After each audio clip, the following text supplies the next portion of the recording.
Hey guys, Dr. Seamus here, and I'm going to be addressing a very common cause of migraines and headaches here in this video, and really 3 hacks and what we can do about that to help mitigate and reduce those. And so oftentimes with headaches and migraines, there can be some sort of element of compromised digestion where there can be leaky gut, intestinal permeability, maybe there's heavy metal toxicities in the body, excessive candida and candidiasis, dysbiosis. There's some sort of gut dysfunction going on to where antigens, endotoxins, lipopolysaccharide, these different things can get into the bloodstream, even cross the blood-brain barrier and start to wreak havoc and cause issues there.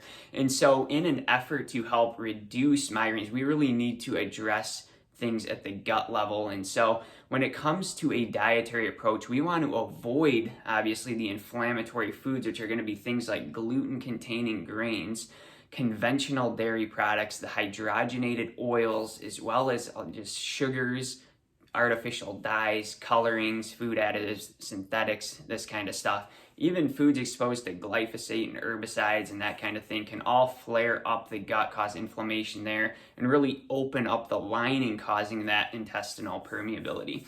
And so what we want to do is really focus on more healing and nourishing foods. So an array and a diverse abundance of vegetables, a good amount of fruit intake, as well as certain things like when it comes to carbs, I like to recommend sweet potatoes, squash, a handful of berries, some oats, gluten-free oats, buckwheat, quinoa. These can be good, healthy options in the carb department. Certain fats like coconut oil, coconut products, avocado, chia seeds, flax seeds, walnuts, almonds, fatty fish like salmon, as well as proteins like organic turkey and chicken, grass-fed beef, and again, that wild-caught salmon as well. And so these are going to be great options to focus on. Even certain fermented foods can help recalibrate the gut and get that dysbiosis out of the way. So kimchi, sauerkraut, tempeh, kvass, some kombucha, and those types of foods and beverages can be beneficial as well.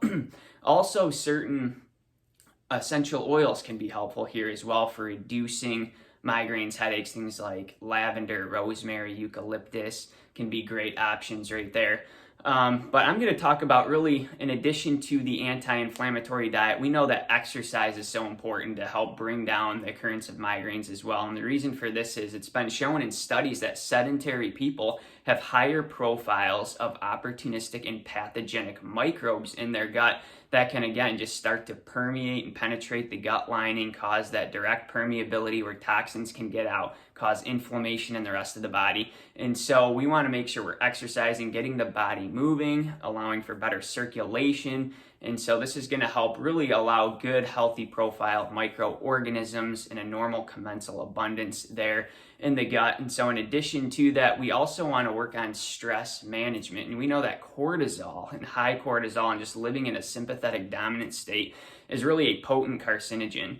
And so one way I like to really just modulate those levels, I start out my day in the Bible and just really filling my mind with gratitude and recounting all the things I'm grateful for, thanking the Lord for all the blessings. And I think that's a great step as well, and just something I'd recommend to you is you have some time through the day, you can just take some time out of your schedule to just really think back and reflect on all the blessings, how we're grateful, and all these really benefits that we have on a daily basis. It can just put our mind in a healthy space where we're not fueling more of that high cortisol. And so I'm talking here about anti-inflammatory diet, exercise, and proper and healthy stress management. These are really 3 good migraine hacks I think can be very beneficial. We can incorporate these on a daily basis. I think this is going to show profound effects and benefits at limiting migraine occurrences.